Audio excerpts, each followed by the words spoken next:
आज जो हम लोग पढ़ने वाले हैं वो क्लास 11th का फर्स्ट चैप्टर है जो है सेट थ्योरी। ठीक है, इस चैप्टर को पढ़ने से पहले हम एक दो बात बता रहे हैं। फरवरी के लास्ट वीक से हम क्लास 12th का भी वीडियो अपलोड हम करने वाले हैं। ठीक है, तो अभी सेट थ्योरी को स्टार्ट करने से पहले हमको तो ये जानना होगा कि सेट थ्योरी का यूज कहाँ कहाँ है।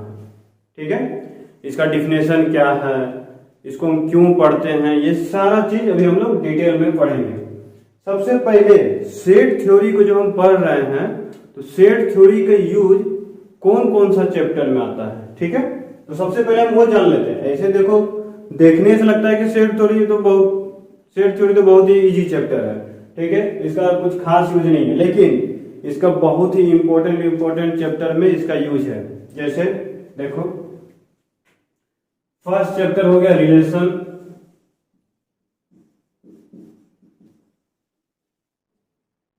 फंक्शन,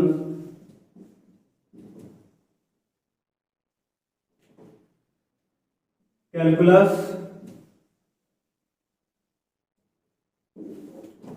सीक्वेंस एंड सीरीज,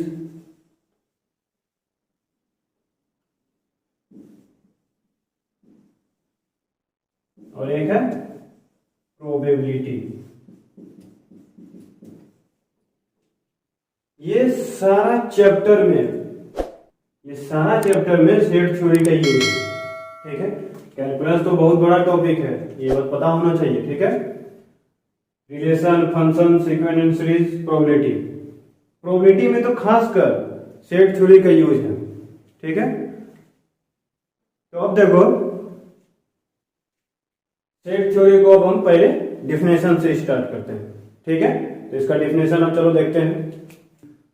तो देखो, सेट का डिफिनेशन क्या है। A set is a well defined collection of distinct object. ठीक है, सेट क्या होना चाहिए, well defined collection of distinct object.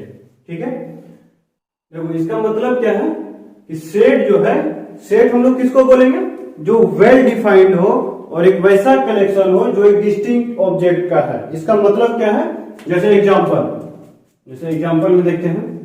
Example में क्या है, 1 2 3 4। ठीक है, यहां पर ले लो x y z। जैसे 1 2 3 4 क्या है, नेचुरल नंबर है, x y z।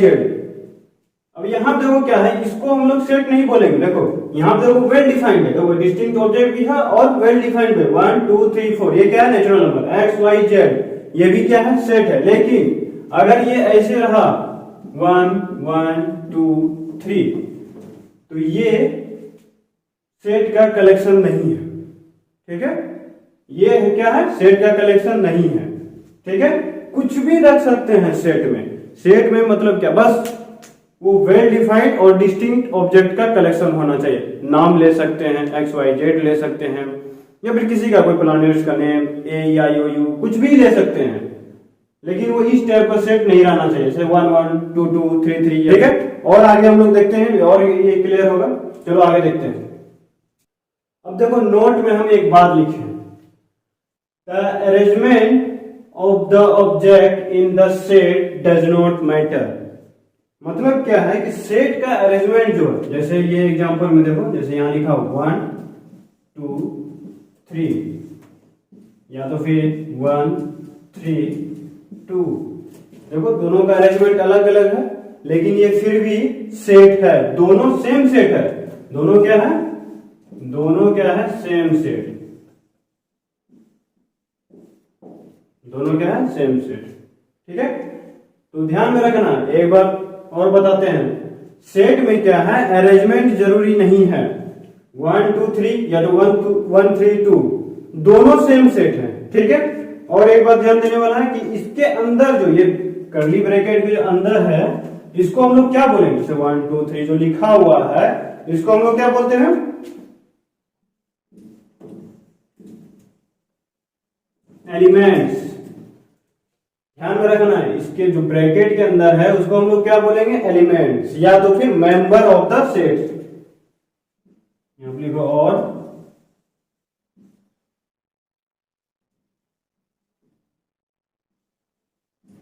Members of the sets. ठीक है, ध्यान में रखना, इसको हम लोग क्या बोलेंगे, जो ब्रैकेट के अंदर एलिमेंट्स या तो मेंबर ऑफ द सेट। ठीक है, चलो अब आगे देखते हैं। अब हम लोग आते हैं सेट का एग्जांपल पे। ठीक है, एग्जांपल सॉल्व करने से पहले एक बार हम फिर से रिमाइंड करा देते हैं कि सेट हम लोग किसको बोलते हैं, well defined collection of distinct object को हम लोग सेट बोलते हैं। ठीक है, तो चलो अब एग्जांपल देखते हैं, जिससे और भी ज्यादा क्लियर हो जाएगा सेट। सबसे पहला एग्जांपल क्या है, odd natural number less than 10। देखो ये सेट होगा या नहीं, सेट होगा, बिल्कुल होगा सेट। क्यों, क्योंकि देखो यहाँ कंडीशन दिया हुआ, देखो odd natural number less than कितना है 10, तो क्या क्या होगा 1 3 5 7 9, ये सारा डिस्टिंक्ट ऑब्जेक्ट है और वेल डिफाइंड भी है। ठीक है, चलो अब एग्जांपल नंबर 2 में आते हैं। The reverse of India, India का फिक्स रिवर है क्या, ये रिवर इंडिया में है, ये रिवर इंडिया में है, ये रिवर इंडिया में है, तो ये क्या होगा, सेट होगा, ये भी वेल डिफाइंड है। एग्जांपल नंबर 3 में, the vowels in the English alphabet, ये भी सेट है। क्यों, क्योंकि देखो इसमें भी वेल डिफाइंड और डिस्टिंक्ट ऑब्जेक्ट है। क्या है, vowel, A E I O you. देखो इससे ज्यादा तो कुछ नहीं लिख सकते हैं वोवेल में, इसलिए ये भी क्या है, सेट है। अब example number 4, all beautiful people of India, ये सेट नहीं है। उसके पीछे कारण, ये सेट नहीं है, इसके पीछे कारण, इसके पीछे कारण क्या है कि ब्यूटीफुल पीपल ऑफ इंडिया मतलब क्या है, हर एक आदमी का अलग अलग पसंद होगा। जैसे मेरा कुछ और है, एक्स का कुछ और है, वाई का कुछ और है, जेड का कुछ और है। हर एक पर्सन का जो सोच है, हर एक पर्सन का जो सोच है कि हाँ ये मेरे लिए ब्यूटीफुल है, ये ब्यूटीफुल है, या फिर हम खुद ब्यूटीफुल है, या फिर और भी कोई, तो सबका अलग अलग सोच रहता है। इसलिए ये क्या है, डिस्टिंक्ट ऑब्जेक्ट नहीं है, और ये वेल डिफाइंड भी नहीं है, इसलिए ये क्या है, सेट नहीं है। अब इसमें आते हैं प्राइम फैक्टर ऑफ 210। चलो प्राइम फैक्टर यहां करके देखते हैं। देखो 2 से 105, 5 से 3 से 7। देखो ये भी देखो वेल डिफाइंड है। ठीक है, प्राइम फैक्टर इसका क्या हो गया, 2 5 3 7, ये भी क्या है, वेल डिफाइंड और डिस्टिंक्ट ऑब्जेक्ट है। ठीक है, तो ये भी क्या होगा, सेट होगा। चलो अब कुछ हम लोग सिंबल देखते हैं, जिस सिंबल का हम लोग को बहुत आगे यूज है। ठीक है, तो उसका पहले सिंबल हम लोग देख लेते हैं और उसको क्या बोलते हैं ये भी हम लोग जान लेते हैं। ठीक है, अब आते हैं सिंबल्स पे। सेट को आगे पढ़ने से पहले हम लोग कुछ सिंबल हम लोग देख रहे हैं। ठीक है, एक बात ध्यान में रखना, मैथ को पढ़ने के लिए, बेहतर बनाने के लिए, जब मेरा ये वीडियो कंप्लीट हो जाएगा तो उस वीडियो का पूरा नोट्स बना लेना। नोट्स बनाने से क्या होगा, वो आगे तुमको हेल्प करेगा। ठीक है, इसलिए नोट्स जरूर बनाना। ठीक है, जो भी हम लिखा रहे हैं उसका नोट्स जरूर लिख लेना। चलो अब आते हैं इंपॉर्टेंट सिंबल पे। सबसे पहले ये जो दिया हुआ ये सिंबल, इसको एप्सिलॉन बोलते हैं। इसको क्या बोलेंगे हम लोग मैथ में, यहाँ बिलोंग्स टू। जब हम इसको यूज करेंगे तो इसको क्या बोलेंगे, बिलोंग्स टू, उल्टा है। ठीक है, मैथ में को एकदम जबरदस्त सिंबल दिख रहा होगा, एक उल्टा ए है, एक उल्टा ई है, तो ये सब का यूज है। ठीक है, उल्टा ए को क्या बोलेंगे, फॉर ऑल या फिर फॉर एवरी। उल्टा ई, उल्टा ए को क्या बोलेंगे, देयर एग्जिस्ट। यहाँ देखो एक वर्टिकल बार है और एक कॉलम है, इसको क्या बोलेंगे, सच दैट। जहां कोमा रहेगा उसको क्या बोलेंगे, एंड। ठीक है, तो अब हम लोग सेट को आगे बढ़ने से पहले सिंबल भी समझ चुके हैं। अब हम लोग सेट देखेंगे। हमको नहीं लगता इस सिंबल में कहीं किसी को कोई दिक्कत होगा। ठीक है, तो चलो अब आगे बढ़ते हैं। अब आगे देखते हैं। अब देखो सेट क्या था वो हम लोग समझ गए। सेट का एग्जाम्पल भी हम लोग देख लिए, इंपॉर्टेंट सिंबल भी हम लोग देख लिए। अब आते हैं रिप्रेजेंटेशन ऑफ सेट, मतलब कोई भी सेट को हम लोग रिप्रेजेंट कैसे करेंगे। ठीक है, तो सबसे पहले हम लोग कोई भी एक सेट लेते हैं। ठीक है, मान लो कुछ पहले हम लोग लिख लेते हैं 1 2 3 4 5। ठीक है, ये हम लोग ले लिए। ध्यान में रखना सेट के बीच में कोमा लगा हुआ होना चाहिए। ठीक है, और जैसे इसमें हम लोग कर्ली ब्रैकेट ऐड करेंगे, ये हो जाएगा रोस्टर फॉर्म या टेबुलर फॉर्म।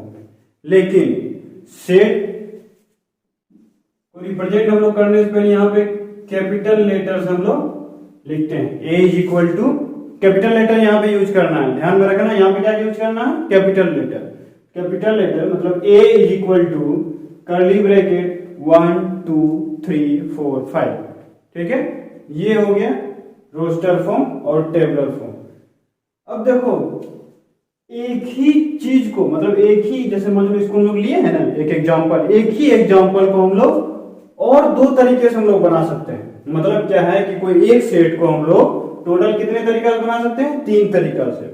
एक तो यहाँ पर हम लोग रोस्टर फॉर्म देख लिए या फिर टेबुलर फॉर्म, जो भी हो देख लिए हैं। अब इसको हम लोग और 2 तरीका से हम लोग बनाएंगे। ठीक है, सेट बिल्डर फॉर्म और प्रॉपर्टी फॉर्म को बनाने से पहले हम लोग विजुअल रिप्रेजेंटेशन देखते हैं। विजुअल रिप्रेजेंटेशन बहुत इजी है।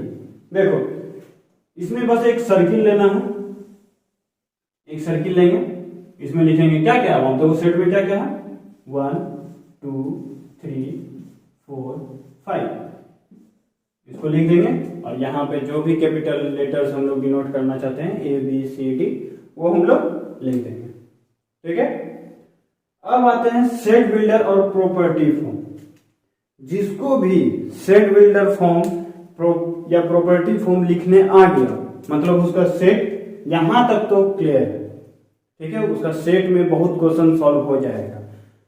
खासकर जेई मेंस में सेट बिल्डर फॉर्म का बहुत सारा क्वेश्चन रहता है और इसको बहुत बढ़िया से यूज करके क्वेश्चन आता है। ठीक है, अगर यहाँ पे सेट बिल्डर फॉर्म समझ में आ गया तो जेई मेंस का भी क्वेश्चन जितना भी रहेगा उतना सॉल्व हो जाएगा। ठीक है, तो चलो अब सेट बिल्डर फॉर्म को हम लोग देखते हैं। देखो सेट बिल्डर फॉर्म में इसको अब हम लोग बनाते हैं। सेट ए को अब हम लोग किसमें लिख रहे हैं, सेट बिल्डर फॉर्म में। सेट बिल्डर फॉर्म को लिखने से पहले क्या लिखेंगे, यहाँ पे set A is equal to curly bracket देंगे। ठीक है, अब देखो सेट ए में एक्स मतलब वो सारा एलिमेंट, मतलब एक्स सच दैट, इसी को हम लोग यहां पे लिख रहे हैं। ठीक है, तो देखो यहां पे क्या है 1 2 3 4 5, मतलब ये क्या है, नेचुरल नंबर है। और एक्स देखो यहां पे बीच में लिखते हैं एक्स जो है 1 से बड़ा होना चाहिए और 1 के बराबर भी होना चाहिए, और 5 से छोटा होना चाहिए और 5 के बराबर भी होना चाहिए। और एक बात लिखना होगा यहाँ पे, x क्या है, x belongs to natural number. ये देखो रोस्टर फॉर्म में हो गया। देखो एक बार फिर से देखना, ध्यान से देखना। अगर इसको हम लोग तोड़ लेते हैं, अगर हम लोग इसको लिखने जान गए सेट बिल्डर फॉर्म में, तो सेट हम लोग का क्लियर है। यहां तो कितना सिंपल है, सेट ए में क्या क्या है 1 2 3 4 5, और उसी को हम लोग यहाँ पे बिल्डर फॉर्म में लिख रहे हैं, सेट बिल्डर फॉर्म या रोस्टर फॉर्म में लिख रहे हैं। यहाँ पे क्या है सेट ए। अब यहाँ पे कोई भी x, मतलब x के अंदर का जो वैल्यू है x सच दैट क्या होगा, x का वैल्यू 5 से छोटा या 5 के बराबर, लेकिन 1 से बड़ा होना चाहिए और 1 के बराबर होना चाहिए। इसका मतलब क्या, 1 से बड़ा या फिर 1 के बराबर, मतलब 1। ठीक है, और 5 से छोटा और 5 के बराबर, मतलब 1 से लेके 5 तक, मतलब क्या 1 2 3 4 5। देखो यही तो है वो नंबर, नहीं है, देखो 1 2 3 4 5। और x क्या है, नेचुरल नंबर भी है, x बिलोंग्स टू क्या है, नेचुरल नंबर। तो हो गया ये सेट बिल्डर फॉर्म में। ठीक है, अगर इस एग्जांपल में किसी को क्लियर नहीं है तो हम और एक एग्जांपल देखते हैं यहाँ पे। ठीक है, हम और एक एग्जांपल यहाँ बता रहे हैं, उसमें और एक क्लियर हो जाएगा। ठीक है, अब आते हैं हम लोग सेकेंड एग्जांपल। सेकेंड एग्जांपल क्या है, यहां पे भी हम लोग लेते हैं। देखो सेकेंड एग्जांपल क्या है मेरा, set A is equal to curly bracket देंगे 2 4 6 8। ठीक है, ये मेरा एक सेट है 2 4 6 8। ठीक है, उसके बाद देखो विजुअल रिप्रेजेंटेशन करते हैं। ये तो बहुत ही आसान है। देखो विजुअल रिप्रेजेंटेशन, यहां पे ए लिखेंगे।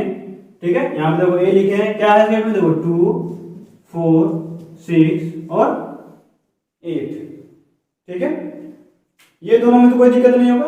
रोस्टर फॉर्म और विजुअल रिप्रेजेंटेशन में कोई दिक्कत नहीं है, मेन है सेट बिल्डर फॉर्म में। ठीक है, तो चलो अब इसको देखते हैं।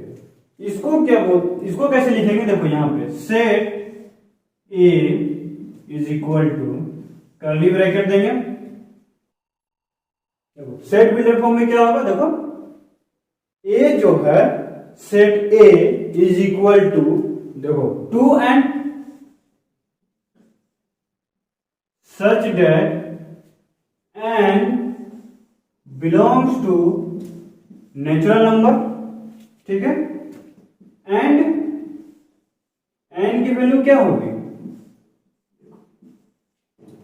n की वैल्यू क्या हो सकता है, या तो 4 होगा या तो 4 से छोटा होगा। इसका मतलब क्या है कि n का क्या क्या वैल्यू है, देखो यहाँ पे n का वैल्यू, यहाँ पे वैल्यू बस लिख रहे हैं। ठीक है, देखो n का क्या क्या वैल्यू होगा, 1 2 3 4, यही 4 पॉसिबल है n का वैल्यू, यही है ना। अब देखो हम लोग को ये लाना, देखो n का वैल्यू अगर 1 रखते हैं 2 मल्टीप्लाई 1। ठीक है, 1 नेचुरल नंबर भी है और 4 से छोटा भी है, तो 2 मल्टीप्लाई 1 2, देखो आ गया। अगर 2 रखते हैं तो 2 मल्टीप्लाई 2 4, देखो 3 2 मल्टीप्लाई 3 6, 3 क्या है नेचुरल नंबर भी और 4 से छोटा भी है। 4 रखेंगे तो 2 मल्टीप्लाई 4 8, 4 क्या है नेचुरल नंबर भी और 4 के बराबर है। इसका मतलब क्या है कि देखो दोनों सेम आ गया है। इसका मतलब क्या है, इसको हम लोग सेट बिल्डर फॉर्म में लिखे हैं। सेट ए का जो एलिमेंट है 2 4 6 8, उसको हम लोग कैसे तोड़ेंगे, set A is equal to curly bracket 2n। ठीक है, 2n such that n belongs to natural number, और n क्या होना चाहिए, 4 से छोटा या उसके बराबर होना चाहिए। तो n मेरा क्या क्या आ सकता है, n का पॉसिबल वैल्यू क्या क्या है, 1 2 3 4। तभी तो यहाँ पे 2 मल्टीप्लाई 1 2, 2 मल्टीप्लाई 2 4, 2 मल्टीप्लाई 3 6, 2 मल्टीप्लाई 4 8। ठीक है, इसमें कोई दिक्कत है किसी भी सेट में। देखो हम यहाँ पे 2 एग्जांपल बताए हैं। ठीक है, तुम लोग सेट का और भी एग्जांपल ट्राई करना, जो भी डाउट होगा उसको तुम लोग कमेंट सेक्शन में कर देना, हम उस क्वेश्चन को सॉल्व कर देंगे नेक्स्ट वीडियो में। ठीक है, नेक्स्ट वीडियो को स्टार्ट करने से पहले जो भी क्वेश्चन कमेंट बॉक्स में रहेगा उसको पहले हम लोग सॉल्व करके हम यहां दिखाएंगे। ठीक है, तो सेट बिल्डर को और थोड़ा बेहतर से समझने के लिए 1-2 एग्जांपल हम यहाँ पे और बता रहे हैं। ठीक है, ताकि सेट बिल्डर फॉर्म में कोई भी दिक्कत नहीं होना चाहिए। देखो यहाँ पे right the set A curly bracket 1 4 9 16 25 in the set builder form. ठीक है, ये बहुत आसान सा क्वेश्चन है। इसको हम लोग कैसे लिखेंगे, set A is equal to n square, n belongs to natural number. हो गया सेट बिल्डर फॉर्म। देखो set A is equal to n square comma n belongs to natural number. अब n स्क्वायर का मतलब क्या है, देखो नेचुरल नंबर 1 का स्क्वायर 1, 2 का स्क्वायर 4, देखो 3 का स्क्वायर 9, 4 का स्क्वायर 16, 5 का स्क्वायर 25। यहाँ पे n क्या क्या हो सकता है 1 2 3 4 5, क्योंकि हम लोग को ये कंडीशन दिया हुआ है, ठीक है, इसलिए 1 से 5 तक ही लेंगे, ठीक है। इसमें कोई डाउट है? चलो और एक क्वेश्चन हम देख लेते हैं, ठीक है, सेट बिल्डर फॉर्म पे, तब उसके बाद हम लोग टाइप ऑफ सेट पढ़ेंगे, ठीक है। अब आते हैं हम लोग एक और एग्जांपल पे। देखो इस एग्जांपल में क्या बोल रहा है, राइट द सेट, इसके जो कर्ली ब्रैकेट में दिया हुआ है इसको हम लोग, ये देखो ये सेट बिल्डर फॉर्म में है, इसको हम लोग इसको किस में लिखना है, रोस्टर फॉर्म में लिखना है, ठीक है। अब देखो यहाँ पे हमको क्या लाना है, एक्स स्क्वायर का वैल्यू 40 से कम लाना है, ठीक है, एक्स स्क्वायर वैल्यू कितना से कम लाना है 40 से, ठीक है। तो इसका मतलब कौन कौन सा वैल्यू हो सकता है, चलो हम लोग पहले सेट को कुछ नाम दे देते हैं, ठीक है। Capital A is equal to curly bracket, यहाँ पे क्या कंडीशन दिया हुआ है, एक्स स्क्वायर का जो भी वैल्यू रहेगा वो कितना से कम रहना चाहिए, 40 से कम रहना चाहिए, ठीक है। और वो क्या रहना चाहिए, पॉजिटिव इंटीजर रहना चाहिए। तो चलो हम लोग पहले 1 से स्टार्ट करते हैं, तो 1, ठीक है, 1 का स्क्वायर 1 40 से कम है होगा, 2 का स्क्वायर 4, ठीक है, 2 भी होगा, 3 का स्क्वायर 9, 3 भी होगा, 4 का स्क्वायर 16, 4 भी होगा, 5 का स्क्वायर 25, 5 भी होगा, 6 का स्क्वायर 36, 36 भी देखो 40 से कम है, ठीक है। 7 का स्क्वायर 49, 49 क्या है, 40 से बड़ा है, इसलिए ये नहीं होगा, ये सेट में नहीं होगा, इसलिए यहाँ पे कर्ली ब्रैकेट को हम लोग क्लोज कर देंगे, ठीक है। इसका मतलब रोस्टर फॉर्म में क्या लिखा, क्या क्या आया, देखो a is equal to curly bracket 1 2 3 4 5 6, ये कंडीशन को सेटिस्फाई कर रहा है। एक्स स्क्वायर का वैल्यू देखो, एक्स क्या है मेरा 1 2 3 4 5 6, एक्स स्क्वायर देखो, एक्स स्क्वायर अगर इस सबका स्क्वायर करेंगे 40 से कम आएगा, यहाँ पे वही है, एक्स स्क्वायर वैल्यू कितना से कम रहना चाहिए 40 से, यहाँ पे ये सारा का सारा वैल्यू जो है 40 से कम आएगा इसका स्क्वायर करने पे, ठीक है। चलो टाइप ऑफ सेट देखते हैं। अब देखो, अब आते हैं टाइप्स ऑफ सेट पे। टाइप्स ऑफ सेट में बहुत सारा सेट है, ठीक है। टाइप्स ऑफ सेट्स में भी हम लोग बहुत टाइप का सेट्स पढ़ेंगे, लेकिन पहले हम लोग फिनाइट और इनफिनाइट सेट्स के बारे में जानते हैं, ठीक है। देखो नाम से ही पता चल रहा है, फिनाइट सेट्स का मतलब है कुछ लिमिटेड नंबर, मतलब कुछ फिनाइट टर्म, और इनफिनाइट सेट्स का मतलब है अनगिनत, मतलब infinite set, infinite number of terms, ठीक है। अभी और देखते हैं इसको क्या है, if number of elements are finite, और इधर क्या होगा, if number of elements are infinite, ठीक है। एक एक एग्जांपल देख लेते हैं। सेट ए एग्जांपल है, set A is equal to curly bracket 1 2 3, देखो लिमिटेड टर्म, इसमें कितना टर्म है, 3 टर्म है, ठीक है। देखो तो इसका मतलब क्या है, फिनाइट सेट है, इसमें देखो 3 से ज्यादा नहीं है, 3 ही टर्म है, 1 2 3, 3 टर्म है, इसलिए फिनाइट सेट है। और इनफिनाइट सेट में क्या करना है, देखो A curly bracket 1 2 3 4 dot dot dot dot dot, ये हो जाएगा इनफिनाइट सेट। इनफिनाइट सेट में क्या है, मतलब देखो ये नेचुरल नंबर है, देखो 1 2 3 4 5 6 7 इनफिनाइट तक जाएगा, इनफिनाइट तक नेचुरल नंबर जा रहा है, set of all natural number, ठीक है, वो क्या हो जाएगा infinite set. Set of all whole number, वो क्या हो जाएगा इनफिनाइट सेट, ठीक है। सेट ऑफ रेशनल नंबर, वो क्या हो जाएगा इनफिनाइट सेट, ठीक है। लेकिन फिनाइट सेट में सबसे पहला बात ध्यान में रखना कि उसमें कुछ लिमिटेड टर्म ही रहेगा, जैसे इसमें 3 टर्म है, अगर इसके आगे हम लिखते हैं एक्स वाई जेड, तो वहां पे भी 3।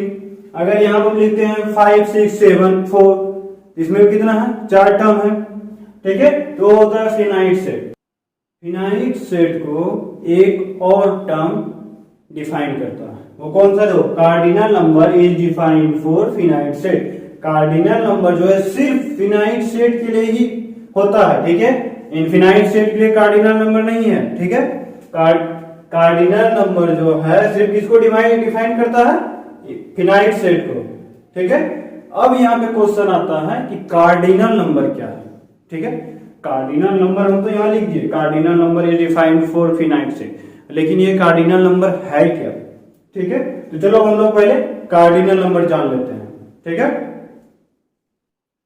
कार्डिनल नंबर ऑफ सेट्स, और कार्डिनल नंबर ऑफ सेट्स को हम लोग ऑर्डर ऑफ सेट्स भी बोलेंगे, ठीक है। लेकिन अब ये कार्डिनल नंबर होता क्या है, देखो सबसे पहले हम एक एग्जांपल लेते हैं, ठीक है।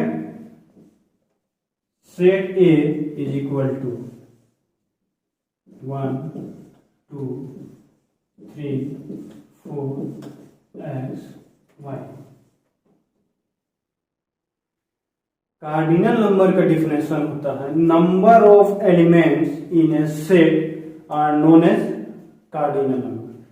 नंबर ऑफ एलिमेंट्स मतलब क्या, सेट के अंदर कितने नंबर है, देखो 1 2 3 4 5 6, मतलब इसका कार्डिनल नंबर क्या हो जाएगा, 6, ठीक है। ये एन ए कार्डिनल नंबर को हम लोग डिनोट करने के लिए लिखते हैं, मतलब cardinal number of set A is equal to 6, ठीक है। बहुत बुक में और करके ऑर्डर ऑफ सेट है तो कैपिटल ओ ए भी लिखते हैं, इसका मतलब वही है, ठीक है। और बहुत बुक में रहेगा ये जो वर्टिकल बार दिया हुआ है ए, यहाँ पे वही है कार्डिनल नंबर ऑफ सेट ए, ठीक है। ये भी बहुत जगह रहता है, ध्यान में रखना इस बात को, तीनों में से कोई भी रहेगा तो इसका मतलब क्या है, वहां पे कार्डिनल नंबर का बात हो रहा है, ठीक है। अब हम इसका यहाँ पे साइड में डिफिनेशन भी लिख देते हैं। देखो डिफिनेशन क्या है, number of elements in a set is known as cardinal number of set. इसका मतलब क्या होता है, एग्जांपल देके हम समझा दिए, ठीक है। अभी एक और एग्जांपल हम लोग देख लेते हैं, ठीक है। सेकेंड एग्जांपल जो रहेगा, मान के चलो सेट बी, ठीक है, इसके पहले ए लिए थे, सेट बी में क्या दिया हुआ है, -1 -2 -3 -5 ए जेड सी, मान के चलो तुम्हारा ये कोई सेट है। अब इसका पूछ रहा है कार्डिनल नंबर क्या होगा, तो कार्डिनल नंबर इसका क्या होगा, एक सिंपल सा आंसर है, ठीक है। सिंपल सा क्वेश्चन दिया हुआ है तो सिंपल सा आंसर भी होगा। कार्डिनल नंबर क्या होगा, जस्ट इसको काउंट करो, 1 2 3 4 5 6 7, कार्डिनल नंबर क्या होगा, 7, ठीक है। कोई डाउट है कार्डिनल नंबर में, चलो आगे देखते हैं। देखो नोट में हम क्या लिखे हैं, cardinal number are same but set are not same. इसका मतलब क्या है, ठीक है, मतलब क्या है, कार्डिनल नंबर जो सेम रहेगा एक सेट का, लेकिन वैसा कोई जरूरी नहीं है कि सेट भी सेम रहेगा, ठीक है। इस बात को देखो हम एक एग्जांपल लेके हम समझाते हैं। देखो मान के चलो कोई एक सेट ए है, इसके अंदर लिखा हुआ है 1 2, ठीक है। फिर एक सेट बी लेते हैं, इसके अंदर लिखा हुआ है 3 4। देखो यहां पे क्या तुमको दिख रहा है, कार्डिनल नंबर हम क्या बताए थे कि नंबर ऑफ एलिमेंट्स सेम रहना चाहिए। देखो यहाँ पे कितना, यहाँ 2 एलिमेंट्स है, यहाँ पे भी 2 है, ठीक है।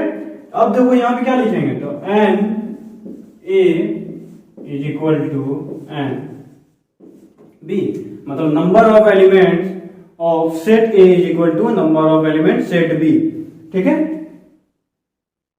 दोनों का नंबर ऑफ एलिमेंट सेम है, इसका मतलब कार्डिनल नंबर क्या है, दोनों का सेम है ना। अब लेकिन यहां पे क्या लिखे, set are not same, set देखो सेम नहीं है, कैसे, देखो यहाँ पे 1 2 लिखा हुआ है, यहाँ पे 3 4 लिखा हुआ है, इसका मतलब क्या है, set A is not equal to set B. समझ में आया ये नोट जो हम लिखे हैं, मतलब क्या है, कार्डिनल नंबर सेम रह सकता है। कार्डिनल नंबर किसको बोलते हैं, नंबर ऑफ एलिमेंट्स, ठीक है, प्रेजेंट इन सेट।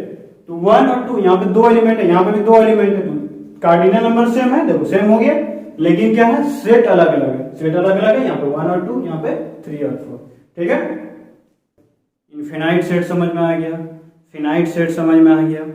अब आते हैं स्टैंडर्ड इनफिनाइट सेट, मतलब कुछ वैसा सेट्स का सिंबल जो हमको जानना बहुत जरूरी है आगे के लिए, ठीक है। सबसे पहले N, capital N, set of all natural number. Capital N का मतलब क्या हो गया, set of all natural number. Capital W, set of all whole number, मतलब सारा, ऑल होल नंबर मतलब सारा, 0 1 2 3 4 5 6 इनफिनाइट तक, ठीक है। आर का मतलब रेशनल नंबर यहाँ पे नहीं है, ठीक है, ध्यान में रखना। आर का मतलब यहाँ क्या है, set of all real number. R positive का मतलब क्या है, set of all positive real number. R negative का मतलब क्या है, set of all negative real number. और क्यू का मतलब होता है set of all rational number, ठीक है, ध्यान में रखना। यहाँ पे रेशनल नंबर का क्या सिंबल है, क्यू, और आर का मतलब क्या होता है, रियल नंबर, ठीक है। अभी और भी सिंबल है, जेड, जेड को क्या बोलेंगे, सेट ऑफ ऑल इंटीजर्स, ठीक है। इंटीजर्स को हम लोग आई से भी डिनोट करते हैं, ठीक है। I plus plus Z plus set of all positive integer. I minus Z minus क्या हो जाएगा, set of all negative integer, ठीक है। एक बात ध्यान में रखना, इर्रेशनल नंबर के लिए कोई पार्टिकुलर सिंबल नहीं बना हुआ है, ठीक है। इर्रेशनल को ध्यान में रखना, इर्रेशनल नंबर को डिनोट करने के लिए कोई सिंबल नहीं बना हुआ है, ठीक है। तो इसलिए मैथ्स में एक सिंबल का हम लोग यूज करते हैं, वो बहुत जगह, हर जगह इसको यूज किया जाता है, उसको लिखता है आर माइनस क्यू। ध्यान में रखना, ये क्या लिखे हैं, आर माइनस क्यू। अभी हम जस्ट क्या लिखे थे, आर का मतलब क्या है, रियल नंबर, क्यू का मतलब क्या है, रेशनल नंबर। मतलब क्या है कि रियल नंबर में से रेशनल नंबर अगर हटा देते हैं तो क्या बचेगा, इरेशनल नंबर, ठीक है। इसका मतलब यहां हम लिख सकते हैं आर माइनस क्या, आर माइनस क्यू को हम लोग क्या बोल सकते हैं, set of all irrational number, ठीक है। ध्यान में रखना, आर माइनस क्यू को क्या बोलेंगे, set of all irrational number.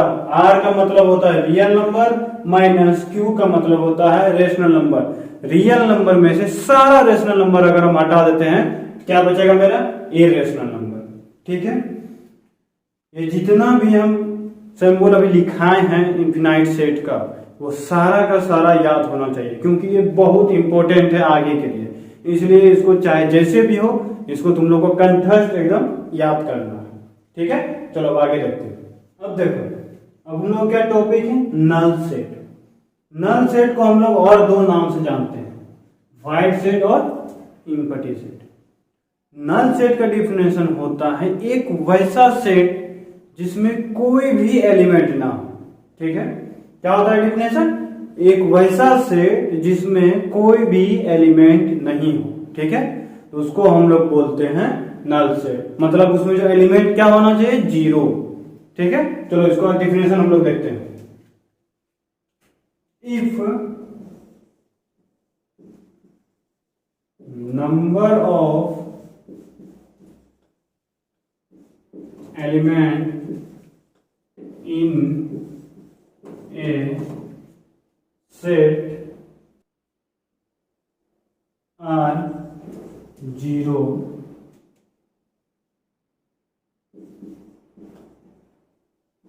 known as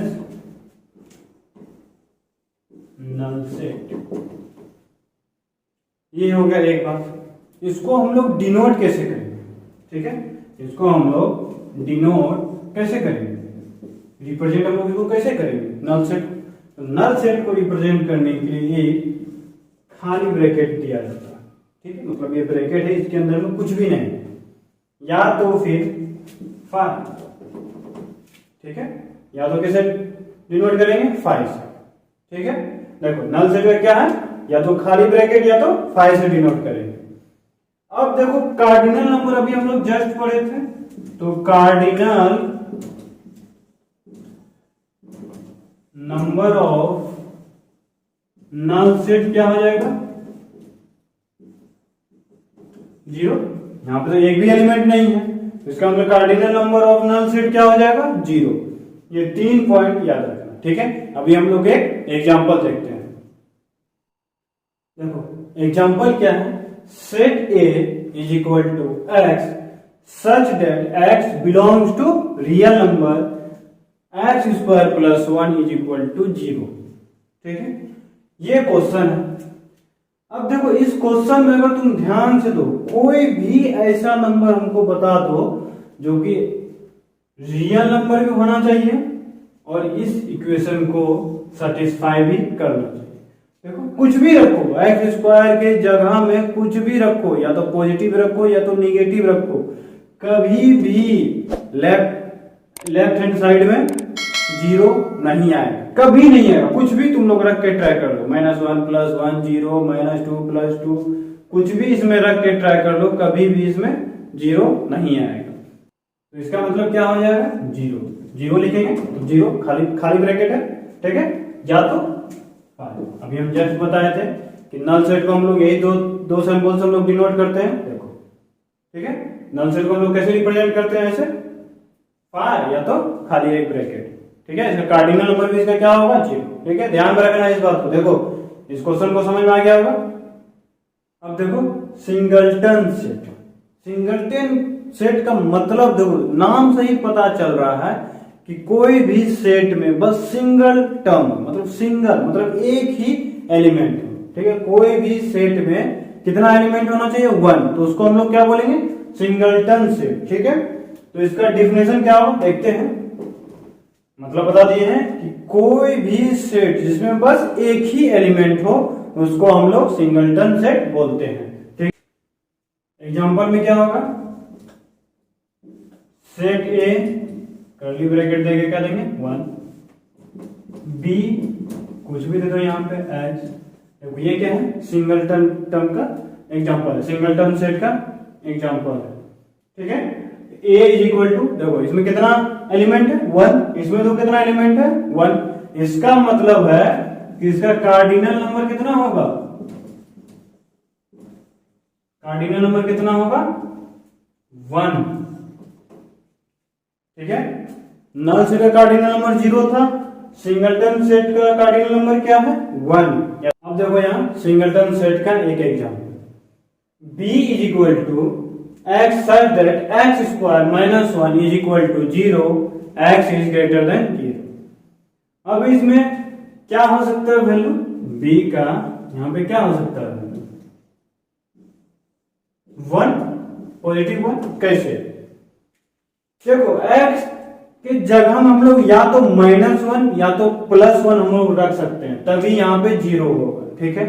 लेकिन यहाँ पे एक और कंडीशन दिया हुआ है, x क्या रहना चाहिए, पॉजिटिव रहना चाहिए। 0 से बड़ा मतलब क्या, पॉजिटिव रहना चाहिए। इसका मतलब क्या होगा, -1 यहाँ पे नहीं होगा। x का क्या क्या वैल्यू पॉसिबल है, देखो -1 या तो +1, -1 नहीं होगा, क्यों, क्योंकि यहाँ पे एक कंडीशन और लगा हुआ है कि x जो है पॉजिटिव होना चाहिए, मतलब -1 कट जाएगा, इसका मतलब क्या बचेगा, सिर्फ 1, यहाँ पे हो गया 1, इसका मतलब सिंगलटन टर्म आ गया, सिंगलटन सेट हो गया। अब आते हैं हम लोग इक्वल सेट। इक्वल सेट क्या है, इक्वल सेट हम लोग वैसा सेट को बोलते हैं जिस सेट में एलिमेंट सेम रहना चाहिए, ठीक है। मतलब ए सेट में अगर 1 2 3 है तो बी सेट में भी 1 2 3 ही रहना चाहिए, ठीक है। वैसा सेट को हम इक्वल सेट वैसा सेट को हम लोग इक्वल सेट बोलते हैं, ठीक है। अब देखो हम एक एग्जांपल से समझा रहे हैं, उसके बाद हम एक डिफिनेशन भी हम बताएंगे, ठीक है। ध्यान में रखना, पहले हम एग्जांपल से समझा देते हैं इक्वल सेट क्या होता है, उसके बाद हम डिफिनेशन लिखेंगे, उससे होगा क्या, तुम्हारा डिफिनेशन पूरा क्लियर हो जाएगा, ठीक है। चलो एग्जांपल देखते हैं। एग्जांपल क्या, ए बराबर मतलब set of A is equal to 1 और 2, बी क्या दिया हुआ है, x such that x square minus 3x plus 2 बराबर 0 और x क्या होना चाहिए, रियल नंबर होना चाहिए। ये मेरा इक्वल सेट का एग्जांपल है। अब हम इसको कैसे प्रूव करेंगे कि ये दोनों बराबर है, हम क्या बता रहे हैं अभी, कि दोनों का एलिमेंट सेम रहना चाहिए। मतलब क्या है, इसको जब हम सॉल्व करेंगे तो उसका आंसर 1 और 2 आना चाहिए। ठीक है, चलो इसको सॉल्व हम लोग करके देखते हैं। सॉल्व कैसे करेंगे, इस टर्म को हम लोग क्या करेंगे, फैक्टराइज करेंगे। ठीक है, चलो फैक्टराइज करते हैं। X square minus 2x minus x plus 2 बराबर 0। तो x minus 2 minus 1 x minus 2, तो x माइनस 2 यहाँ पे x माइनस 1 बराबर 0। ठीक है, तो x minus 2 is equal to 0 एक हो जाएगा और x minus 1 is equal to 0। तो x बराबर क्या है 2, x बराबर क्या हो जाएगा 1। देखो यहाँ पर x का क्या दो वैल्यू आ गया, एक का 2 और एक का 1।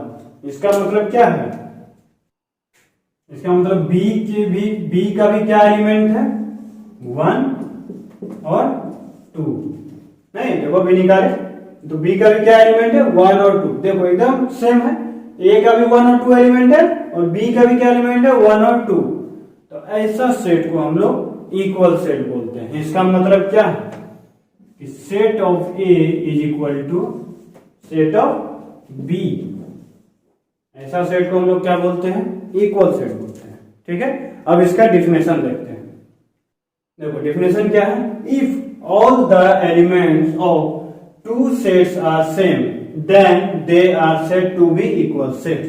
अभी हम समझाए थे कि दो सेट का जब एलिमेंट सेम रहेगा तो उसको हम लोग इक्वल सेट बोलते हैं। ठीक है, सेट चाहे कितना भी हो, 2 हो 3 हो 4 हो, लेकिन सबका एलिमेंट सेम रहना चाहिए तो उसको हम लोग इक्वल सेट बोलते हैं। ठीक है, एक बात और हम पहले भी बताए थे और अभी भी हम बता देते हैं कि हर एक चीज का जितना भी हम बता रहे हैं सबका नोट्स जरूर कंप्लीट रखना। अगर नोट्स कंप्लीट रहेगा तो पढ़ने में आसानी होगा और प्रिपरेशन करने में भी इजी होगा। ठीक है, अब चलो आगे बढ़ते हैं। अब आते हैं हम लोग इक्विवेलेंट सेट। वैसा सेट को हम लोग इक्विवेलेंट सेट बोलेंगे जिसका कार्डिनल नंबर क्या हो, सेम हो। देखो एक एग्जांपल हम देके समझाते हैं। यहां क्या है, कार्डिनल नंबर क्या है, दोनों का सेम है। यहाँ पे भी 2 एलिमेंट है, यहाँ पे भी 2 एलिमेंट है। इसका मतलब दोनों का कार्डिनल नंबर सेम हुआ। तब जब कार्डिनल नंबर जब सेम रहेगा तो उसको हम लोग क्या बोलेंगे, इक्विवेलेंट सेट। मतलब क्या है,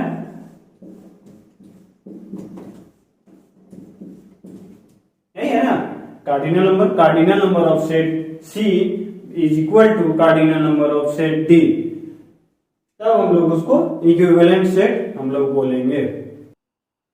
अब इसका हम लोग डिफिनेशन भी देख लेते हैं। ठीक है, एक बार डिफिनेशन बताने से पहले एक बात हम बताना चाहते हैं कि इक्वल सेट जो है, जितना भी इक्वल सेट है, ठीक है, जितना भी इक्वल सेट है वो सारा का सारा इक्विवेलेंट सेट होगा। क्यों, क्योंकि इक्वल सेट का मतलब क्या है कि जब नंबर ऑफ एलिमेंट सेम रहेगा तो कार्डिनल नंबर भी दोनों में सेम रहेगा। और इक्विवेलेंट सेट में तो वही बोल रहा है, इक्विवेलेंट सेट में क्या बता रहा है, जिसका कार्डिनल नंबर सेम होगा वो इक्विवेलेंट सेट होगा। इसका मतलब क्या है कि इक्वल सेट जो है वो हमेशा इक्विवेलेंट सेट होगा। ठीक है, चलो अब इसका डिफिनेशन देख लेते हैं। देखो जो अभी हम समझाएं वो हम यहाँ पे लिखे हैं। ठीक है, if cardinal number of set is same then they are said to be equivalent set. ठीक है, मतलब जिसका कार्डिनल नंबर सेम रहेगा उसको हम लोग इक्विवेलेंट सेट बोलते हैं। ठीक है, और एक बार बताए थे, नोट डाल के हम लिखे हैं, all equal sets are equivalent set. मतलब जितना भी इक्वल सेट रहेगा वो इक्विवेलेंट सेट होगा। ठीक है, अब हम लोग यूनिवर्सल सेट को देखते हैं। यूनिवर्सल सेट का मतलब क्या होता है, the set that has all elements relevant to our question. मतलब क्या है कि वो सेट, मतलब जितना भी सारा सेट जहां से आया है उसको हम लोग यूनिवर्सल सेट बोलते हैं। ठीक है, मतलब यूनिवर्सल सेट जो है वो सबका कोर्स है। जितना भी सेट हम लोग पढ़ रहे हैं वो यूनिवर्सल सेट से सारा नीचे है। ठीक है, यूनिवर्सल सेट से ही सारा सेट निकला। ठीक है, इसको और अच्छा से समझने के लिए हम एक एग्जांपल देते हैं, ठीक है। देखो यूनिवर्सल सेट देखना भी तुरंत समझ में आ जाएगा। मान चलो कोई एक सेट ए, ठीक है, इसमें एलिमेंट है 1 2 3, ठीक है। सेट बी है, इसमें एलिमेंट है 3 4 5, ठीक है। सेट सी है, इसमें एलिमेंट है 4 5 6 7, ठीक है। अब हमको इसका यूनिवर्सल सेट हमको लिखना है।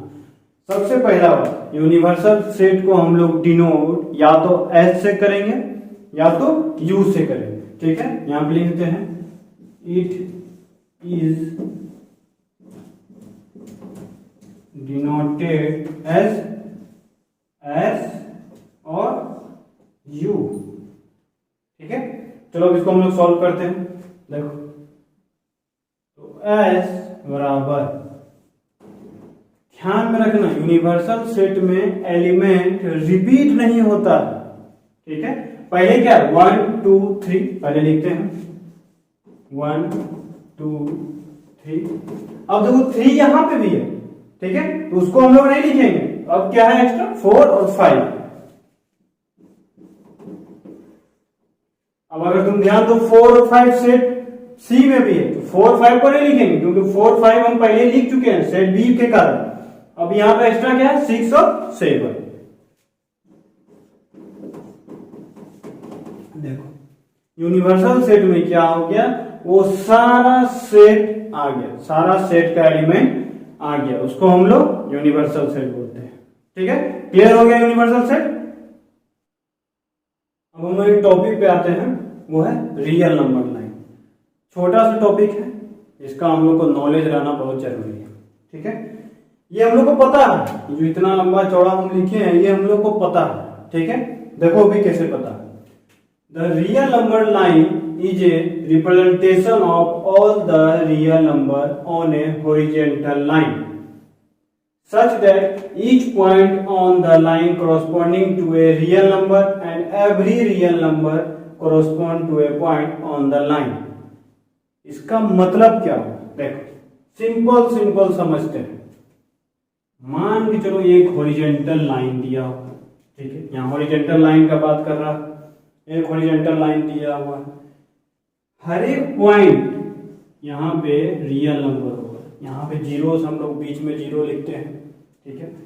अब इसके बाद क्या होगा, अगर इसके बाद अगर हम कोई पॉइंट लेते तो क्या होगा 0.0000001, फिर कुछ दूरी चलते जाएंगे तो यहाँ पे आ जाएगा 1, फिर कुछ दूरी जाएंगे तो यहाँ पे आ जाएगा 2, इसी तरह चलते चलते चलते इधर क्या आ जाएगा इंफिनिटी। इस साइड अगर आते हैं तो -1 -2 माइनस इंफिनिटी। यहां देखो लिखा हुआ है क्या है, हॉरिजॉन्टल लाइन होना चाहिए और ईच पॉइंट मतलब हर एक पॉइंट जो है रियल नंबर होना चाहिए, ठीक है। वो चाहे रेशनल नंबर हो या इरेशनल नंबर हो, इस लाइन पे सारा नंबर आएगा, ठीक है। और हर एक पॉइंट मतलब एक एक पॉइंट, कोई भी एक पॉइंट वो एक रियल नंबर को रिप्रेजेंट करेगा, ठीक है। एवरी रियल नंबर क्या है, देखो एक पॉइंट जो भी लाइन पे पॉइंट है वो एक रियल नंबर है, ठीक है। ये एक छोटा सा जो नॉलेज है इसको तुम लोग रखना। देखो इसके बीच में अगर 0 और 1 के बीच में अगर 1/2 खोजना चाहे तो ये भी मिल जा रहा है, इसके बीच में ही होगा। आपका मतलब क्या है, एक का आधा, तो इसके बीच में ही होगा। मतलब एक हॉरिजॉन्टल लाइन पे हम कोई भी रियल नंबर खोज सकते हैं, ठीक है, कोई भी रियल नंबर बना सकते हैं, ठीक है। रियल नंबर रेशनल और इरेशनल दोनों आता है, ठीक है। अब हम लोग इंटरवल्स देखते हैं। अब इंटरवल्स देखते हैं, बहुत सारा इंटरवल्स होता है। अभी हम लोग कुछ इंटरवल यहां देखते हैं। सबसे पहले है ओपन इंटरवल और क्लोज इंटरवल। इसको हम लोग समझेंगे। देखो पहले एक नंबर लाइन लेते हैं, ठीक है, बीच में 0 है, इधर 1 2 इंफिनाइट, -1 -2 इंफिनाइट। ओपन इंटरवल का मतलब है कि हमको मान के चलो हमको कोई नंबर लेना है 0 और 2 के बीच का, मतलब हमको जो एलिमेंट लिखना है 0 और 2 का बीच का लिखना है। ठीक है, मतलब क्या है कि उसमें 0 और 2 नहीं है। ठीक है, 0 के जस्ट बाद से और 2 के जस्ट पहले से जो एलिमेंट आएगा वो हमको लिखना है। इसका मतलब क्या है कि 0 और 2 नहीं रहेगा। ठीक है, 0 और 2 नहीं रहेगा। ये हो गया ओपन इंटरवल। अब क्लोज इंटरवल में देखते हैं, अभी इसको हम और समझाएंगे। ठीक है, देखो क्लोज इंटरवल, क्लोज इंटरवल में भी सेम हम बनाते हैं नंबर लाइन।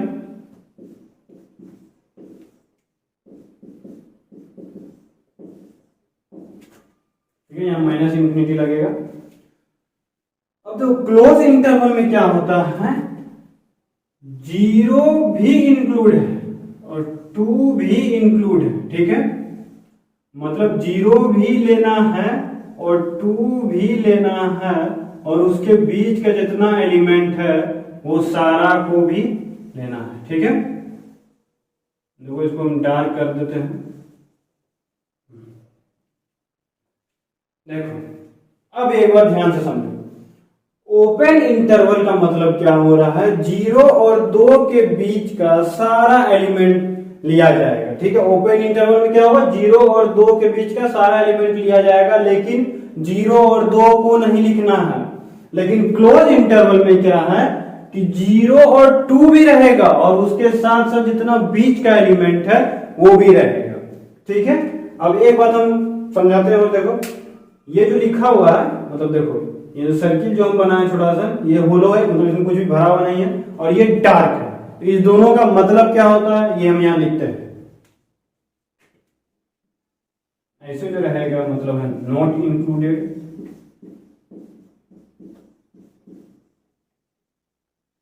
ठीक है, जो डार्क रहेगा उसका मतलब होता है इंक्लूडेड।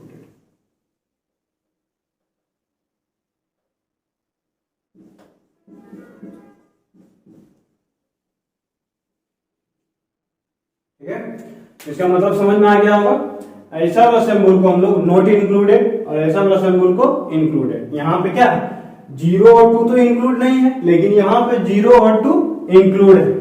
ठीक है, समझ में आ गया होगा इस दोनों का मतलब। अब देखो, अब अगर हमको इसको लिखना तो कैसे लिखेंगे, स्मॉल ब्रैकेट में इसको हम लिखेंगे 0 और 2, मतलब ओपन 0 से ओपन 2, मतलब क्या है 0 और 2 इंक्लूड नहीं है, 0 और 2 के बीच का सारा एलिमेंट ओपन इंटरवल में आएगा। ठीक है, लेकिन क्लोज इंटरवल में क्या होता है, 0 और 2 भी आएगा और उसके बीच का सारा एलिमेंट भी आएगा। ठीक है, तो इसको हम लोग इस टाइप से लिखते हैं, पढ़ने सीख लो तो ओपन 0 से ओपन 2। इसको हम लोग एक और तरीका से लिखते हैं, ये ओपन 0 से ओपन 2। ठीक है, ये बहुत जगह पूछा जाता है, खासकर कंपटीशन एग्जाम में इसका यूज किया जाता है। ठीक है, तो इस बात का ध्यान रखना, दोनों का मतलब क्या है, सेम है। और क्लोज इंटरवल को कैसे लिखेंगे, एक स्क्वायर ब्रैकेट से 0। ठीक है, इसमें कोई दिक्कत है।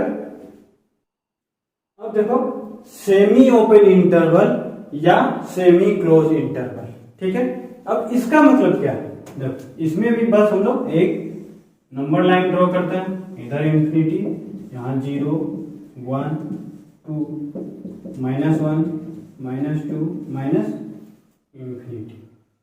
ठीक है, इसमें क्या है, मान चलो 0 से 2 तक, लेकिन इसमें क्या करना है, हमको 0 इंक्लूड कर देना है। ठीक है, 0 हम लोग क्या करेंगे, इंक्लूड कर देना है, लेकिन 2 को इंक्लूड नहीं करना है। इसको हम लोग बोलेंगे सेमी ओपन इंटरवल या सेमी क्लोज इंटरवल। अब हम लोग इसको लिखेंगे कैसे, लिखेंगे सर हम अभी बताए थे, क्लोज इंटरवल में क्या स्क्वायर ब्रैकेट होगा, मतलब क्या इस साइड स्क्वायर और 2 के साइड ओपन, तो मतलब स्मॉल ब्रैकेट। या तो फिर इसको और एक तरीके से लिख सकते हैं,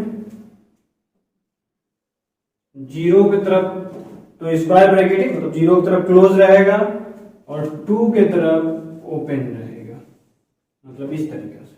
ठीक है, दोनों सेम चीज है लेकिन दोनों पता होना जरूरी है। ठीक है, देखो क्लियर हो गया। जीरो क्लोज है मतलब कि जीरो भी इंक्लूडेड है, इसका मतलब जीरो पे क्या लगेगा, क्लोज्ड ब्रैकेट लगेगा।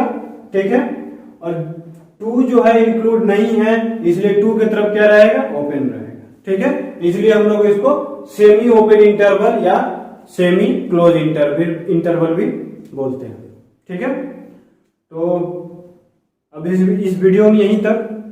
अभी हम बताएंगे कि मेरा जो नेक्स्ट वीडियो रहेगा उसमें हम कौन कौन सा टॉपिक हम लोग पढ़ने वाले हैं। ठीक है, तो मेरा जो नेक्स्ट टॉपिक जो रहेगा नेक्स्ट वीडियो में वो रहेगा subset, power set, Venn diagram, operation on set, D Morgan's law, word problem रहेगा। ठीक है, और स्पेशल जेई प्रॉब्लम्स भी रहेगा। वर्ड प्रॉब्लम मतलब कुछ सवाल देंगे और जेई प्रॉब्लम जो भी उसमें भी कुछ सवाल रहेगा जो जेई लेवल पे रहेगा। ठीक है, चलो तो आज सेशन को यही खत्म करते हैं।